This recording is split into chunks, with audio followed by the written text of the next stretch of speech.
Sejam bem-vindos ao canal Fatos Desconhecidos. No mundo existe todo tipo de pessoa, dos mais normais até os mais bem dotados, fortes e fracos, medrosos e corajosos. Existem pessoas que tentam resolver os seus problemas de qualquer jeito, independente se essa maneira custar a sua alma. Já algumas pessoas são tão habilidosas e inteligentes que parece ser coisa de outro mundo. Nesse vídeo, temos todo tipo de história de pessoas influentes que, reza a lenda, venderam o que lhes era mais valioso. Conheça agora a história de 9 pessoas que supostamente venderam a sua alma para o diabo. Vamos começar esse vídeo de maneira polêmica. A primeira pessoa desse vídeo que já vendeu a sua alma foi um próprio Papa. Silvestre II foi um dos homens mais certos e instruídos do seu tempo. Inteligente, dominava bastante os campos da matemática, astronomia, mecânica.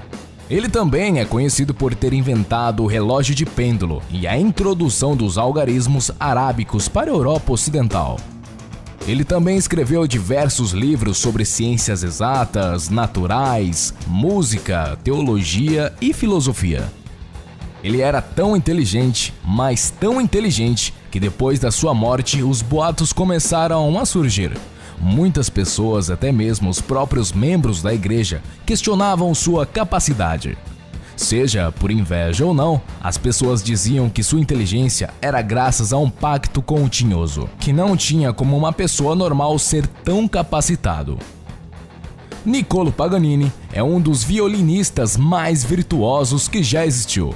Ele aprendeu a tocar bandolim aos 5 anos e aos 7 já estava compondo suas próprias músicas. Ele começou a fazer seus shows em público aos 12 anos, mas aos 16 ele acabou sumindo por conta do seu grande vício a álcool.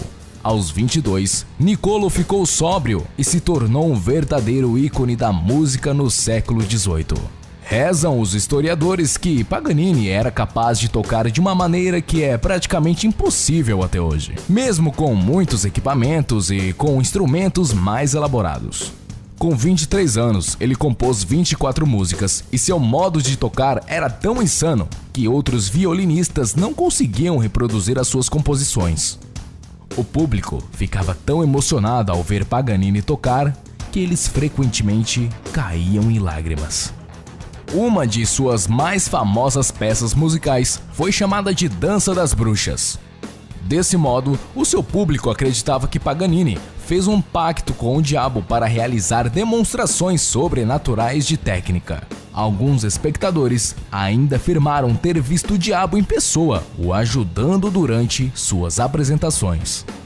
Quando faleceu, demorou 4 anos e foi necessário um apelo ao Papa para que seu corpo fosse autorizado a ser transportado para Genova. Mas ainda assim, ele não foi enterrado. A Igreja Católica negou realizar um enterro cristão para o seu corpo, por conta das superstições que perseguiam suas habilidades. Gilles de Rais foi um nobre francês e um grande soldado, que lutou em diversas batalhas ao lado de Joana d'Arc contra os ingleses. Ele também era um homem muito inteligente, corajoso e atraente. Nascido de uma das famílias mais nobres da Bretanha, Gilles chegou ao seu ápice de sua riqueza quando seu pai morreu aos 20 anos. Toda essa fortuna e poder também foi a causa da queda do grande homem. Por não saber administrar as finanças, sua abundância caiu por terra. Mas como Gilles precisava de manter as aparências, ele entrou em desespero e começou a fazer tudo o que estava no seu alcance. Até mesmo seguir por uma maneira oculta e sobrenatural.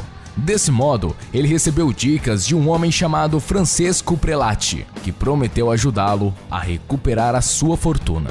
Mas claro que nem todo caso impossível é necessário um grande favor. O homem misterioso exigiu de Gilles o sacrifício de crianças para oferecer a um demônio chamado Barão. Estima-se que o nobre tenha estuprado, torturado e assassinado mais de 200 crianças de 8 a 10 anos. Os historiadores acreditam que esse número seja bem maior, já que de 1432 a 1440, o número de crianças que sumiram na Bretanha foi mais de 1000. Em um típico surto de personalidade, Gilles assumiu a culpa pelas acusações e ele assustadoramente admitiu matar mais de 200 crianças. Os franceses ficaram chocados com a confissão, pois o nobre era considerado um herói pelo povo. Gilles foi condenado à morte pela forca. Jonathan Malton começou como aprendiz de marceneiro, mas em 1745 abandonou o emprego e começou sua carreira no exército da Nova Inglaterra. Ele lutou na Guerra do Rei George e na Guerra Franco-Indígena, se casando somente em 1749 e tendo 11 filhos. Ele se tornou um dos homens mais ricos em Nova Hampshire. Só que assim como qualquer pessoa rica e bem-sucedida, Jonathan também levantou suspeitas. Os populares da época começaram a pregar que Jonathan tinha realizado um pacto com o diabo. Por isso, sua situação tinha ficado tão boa de repente. E em 1769, a mansão que ele construiu em uma pobre cidade foi completamente queimada. Rezam as lendas que quando morreu, o corpo dele havia desaparecido do caixão e foi substituído por uma caixa de moedas estampadas com a imagem do diabo. Além do que ele foi enterrado sem nenhuma marcação e sua localização é desconhecida até hoje. Seus restos mortais nunca foram encontrados. O padre Urbain Grenadier foi um sacerdote católico francês que foi queimado na fogueira depois de ser acusado de bruxaria. Ele foi padre na igreja de St. Crux, em Londres. Ignorando seu voto de celibato sacerdotal, ele é conhecido por ter tido relações sexuais com várias mulheres e ter uma reputação de um verdadeiro sedutor. Em 1632, um grupo de freiras do convento local o acusou de feitiçaria, pois ele teria supostamente enfeitiçado as irmãs, enviando o demônio Asmodai, entre outros, para cometer atos insolentes e de maldade contra elas. No seu julgamento, os juízes, depois de torturar o sacerdote, apresentaram documentos supostamente assassinados por Grenadier e por vários demônios como provas de que ele tinha feito um pacto diabólico. Cornelius Agrippa já tinha tudo para parecer uma pessoa que tinha um pacto com o tinhoso. Ele foi um grande intelectual e um influente escritor do esoterismo durante a Renascença. Seus interesses principais eram pela magia negra, pelo ocultismo, alquimia, astrologia e demais curiosidades polêmicas. Ele provavelmente foi o primeiro intelectual considerado feminista. Defendia com unhas e dentes o direito de igualdade entre homens e mulheres. O intelectual chegou até mesmo a abrigar e esconder mulheres que eram acusadas de bruxaria, já que a época em que viveu foi o começo da caça da Inquisição. Ele escreveu 3 livros de ocultismo que são famosos até hoje. São conhecidos no Brasil como 3 livros de filosofia oculta. Por conta de seus gostos exóticos pelo sobrenatural, Cornelius foi taxado como herege e considerado à morte, mas ele acabou escapando e adoecendo logo em seguida. Devo dizer que a vida de Cornelius muda muito a versão de historiador para historiador. Algumas fontes também acreditam que o escritor nunca foi perseguido por suas práticas. Após a sua morte, as pessoas da época relataram ver seres sobrenaturais que pareciam ser os demônios que ele convocava enquanto cultista. O mais famoso de suas criaturas era um cão preto, que apareceu em vários livros de escritores da época, sendo citado até mesmo por Goethe no século XVII. Robert Johnson foi nada mais, nada menos que um dos melhores guitarristas de todos os tempos. Uma verdadeira lenda do blues. Suas músicas continuam sendo interpretadas e adaptadas por diversos artistas e bandas como Led Zeppelin, Eric Clapton, Rolling Stones, Red Hot Chili Peppers e vários outros. Mas dizem que a origem da sua habilidade como guitarrista é na verdade um tanto macabra. A lenda diz que Johnson vendeu foi de madrugada a um cruzamento das rodovias 61 e 49 em Clarksdale, no Mississippi, com a sua guitarra e uma garrafa de uísque. Lá, ele teria solicitado a presença do Coisa Ruim.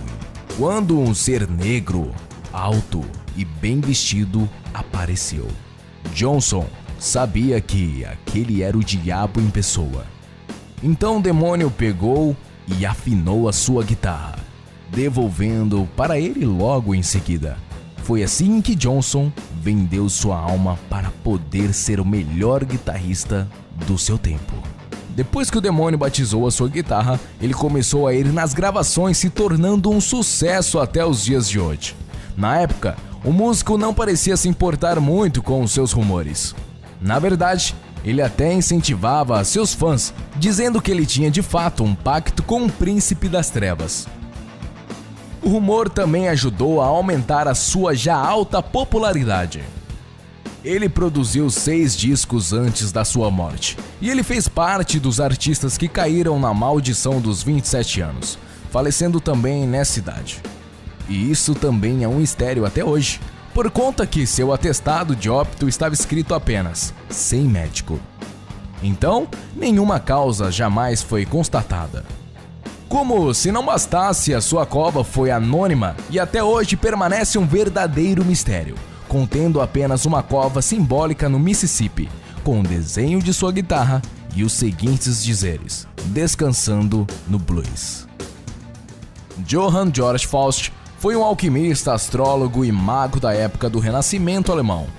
A sua vida inspirou os contos populares sobre o Dr. Fausto, que foram adaptadas a várias obras literárias a partir dos anos 1580. Segundo a lenda, Faust sempre gostou do oculto e do sobrenatural. O seu maior motivo era chamar o diabo em pessoa. Quando finalmente conseguiu, ele resolveu fazer um acordo com ele. Faust vendia sua alma em troca de 24 anos de serviço com o demônio. O tempo se passou e o mago parecia ter feito um ótimo uso de tudo que o príncipe das trevas tinha a oferecer. Só que 16 anos depois, ele começou a se lamentar muito seu trato, querendo desfazer sua parte do acordo. As consequências da quebra do acordo estava previsto até mesmo nos vários livros que Faust escreveu durante a sua vida. O demônio teria assassinado de forma cruel e brutal o escritor. Seu corpo foi encontrado completamente mutilado. O assassino, ou quem que quer ter sido o culpado, jamais foi encontrado. E para piorar, os historiadores acharam o que parecia ter sido o seu acordo em latim, assinado com o nome de Faust e marcado com sangue. Sua história foi inspiração para vários contos e lendas do século XVI e XVII. São Teófilo era um clérigo da Igreja Católica no século VI. Essa é a história mais importante desse vídeo, pois acredita que este seja o primeiro pacto com o demônio da história que se tem qualquer registro. O mais irônico é que, pelo que tudo indica, Teófilo fez o seu pacto com o demônio para conseguir uma posição maior dentro da igreja. Entenda a sua história. Ele era um mero clérigo, quando foi eleito por unanimidade para se tornar bispo, mas acabou recusando a oferta por humildade. Sendo assim, ele foi eleito como arquidiácono, que é uma posição abaixo dos bispos e acima dos clérigos. Mas o bispo que o substituiu queria derrubar o Teófilo da sua posição de arcediago, por perceber que ele poderia ser uma futura ameaça para ele. Desse modo, Teófilo ficou furioso com a real intenção do outro bispo e se arrependeu amargamente do ato de humildade. Como ele não tinha muito para onde correr, Teófilo entrou em contato com Satanás e, em troca de sua ajuda, o demônio exigiu que ele renunciasse a Cristo e à Virgem Maria em um contrato assinado com seu próprio sangue. Ambos fizeram sua parte do acordo. Teófilo assinou o documento e o diabo deu a ele o cargo de bispo, derrubando o atual e ganhando novamente por unanimidade. Anos mais tarde, o bispo estava temendo por sua alma. Ele se arrependeu amargamente e orou à Virgem Maria pedindo por perdão. Dizem que depois de 40 dias de jejum, a Virgem Maria apareceu em pessoa e o repreendeu. Sem desistir, Teófilo permaneceu em seu jejum por mais de 30 dias, e pela sua bravura, a santa estava prestes a lhe conceder perdão e absolver os seus pecados. No entanto, parece que o pacto com o demônio é algo realmente sério. Satanás não estava disposto a deixar Teófilo sair sem cumprir sua parte do contrato. Rezam as lendas que depois de 3 dias, o bispo acordou com o contrato sobre o seu peito e, sem pensar, levou para o bispo legítimo, aquele que teria derrubado, e contou toda a sua história para ele, confessando todos os seus pecados. O bispo queimou o documento e, até onde parece, Teófilo faleceu logo em seguida. Embora ninguém sabe dizer se ele faleceu de tanta felicidade por ter se livrado do fardo ou se o demônio não aceitou o final feliz. Por mais que o documento tenha sido queimado, a sua história permanece catalogada, sendo conhecido até hoje como o primeiro homem que vendeu sua alma ao diabo.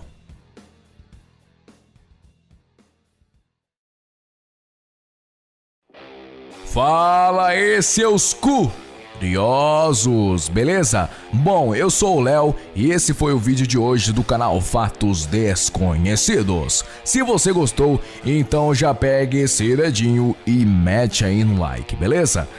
Esse vídeo aqui foi um pouco assustador, todo mundo tava pedindo Fatos Capiroto, então aqui estamos com Fatos Capiroto pra vocês. E não se esqueçam, curta a nossa página no Facebook, siga a gente no Instagram e compartilhe para todos os seus amigos este vídeo muito legal. Tá bom, galera? Muito obrigado e até a próxima. Pro Papa. Silvestre II foi um dos homens mais certos e instruídos do seu tempo. Inteligente, dominava bastante os campos da matemática, astronomia, mecânica. Ele também é conhecido por ter inventado o relógio de pêndulo e a introdução dos algarismos arábicos para a Europa Ocidental. Ele também escreveu diversos livros sobre ciências exatas, naturais, música, teologia e filosofia. Ele era tão inteligente, mas tão inteligente, que depois da sua morte os boatos começaram a surgir. Muitas pessoas, até mesmo os próprios membros da igreja, questionavam sua capacidade. Seja por inveja ou não, as pessoas diziam que sua inteligência era graças a um pacto com o tinhoso, que não tinha como uma pessoa normal ser tão capacitado. Niccolò Paganini é um dos violinistas mais virtuosos que já existiu.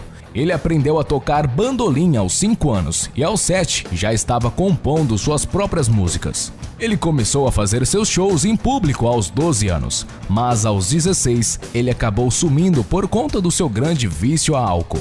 Aos 22, Niccolò ficou sóbrio e se tornou um verdadeiro ícone da música no século XVIII. Rezam os historiadores que Paganini era capaz de tocar de uma maneira que é praticamente impossível até hoje, mesmo com muitos equipamentos e com instrumentos mais elaborados. Com 23 anos, ele compôs 24 músicas e seu modo de tocar era tão insano que outros violinistas não conseguiam reproduzir as suas composições. O público ficava tão emocionado ao ver Paganini tocar que eles frequentemente caíam em lágrimas. Uma de suas mais famosas peças musicais foi chamada de Dança das Bruxas. Desse modo, o seu público acreditou poder também foi a causa da queda do grande homem. Por não saber administrar as finanças, sua abundância caiu por terra. Mas como Gilles precisava de manter as aparências, ele entrou em desespero e começou a fazer tudo o que estava no seu alcance. Até mesmo seguir por uma maneira oculta e sobrenatural. Desse modo, ele recebeu dicas de um homem chamado Francesco Prelati, que prometeu ajudá-lo a recuperar a sua fortuna. Mas claro que nem todo caso impossível é necessário um grande favor. O homem misterioso exigiu de Gilles o sacrifício de crianças para oferecer a um demônio chamado Barão. Estima-se que o nobre tenha estuprado, torturado e assassinado mais de 200 crianças de 8 a 10 anos. Os historiadores acreditam que esse número seja bem maior, já que de 1432 a 1440, estava que Paganini fez um pacto com o diabo para realizar demonstrações sobrenaturais de técnica. Alguns espectadores ainda afirmaram ter visto o diabo em pessoa, o ajudando durante suas apresentações. Quando faleceu, demorou 4 anos e foi necessário um apelo ao Papa para que seu corpo fosse autorizado a ser transportado para Genova. Mas ainda assim, ele não foi enterrado. A Igreja Católica negou realizar um enterro cristão para o seu corpo, por conta das superstições que perseguiam suas habilidades. Gilles de Rais foi um nobre francês e um grande soldado, que lutou em diversas batalhas ao lado de Joana d'Arc contra os ingleses. Ele também era um homem muito inteligente, corajoso e atraente. Nascido de uma das famílias mais nobres da Bretanha, Gilles chegou ao seu ápice de sua riqueza quando o seu pai morreu aos 20 anos. Toda essa fortuna e... Você está em dívida comigo. Sejam bem-vindos ao canal Fatos Desconhecidos. No mundo existe todo tipo de pessoa, dos mais normais até os mais bem dotados, fortes e fracos, medrosos e corajosos. Existem pessoas que tentam resolver os seus problemas de qualquer jeito, independente se essa maneira custar a sua alma. Já algumas pessoas são tão habilidosas e inteligentes que parece ser coisa de outro mundo. Nesse vídeo, temos todo tipo de história de pessoas influentes que, reza a lenda, venderam o que lhes era mais valioso. Conheça agora a história de 9 pessoas que supostamente venderam a sua alma para o diabo. Vamos começar esse vídeo de maneira polêmica. A primeira pessoa desse vídeo que já vendeu a sua alma foi um próprio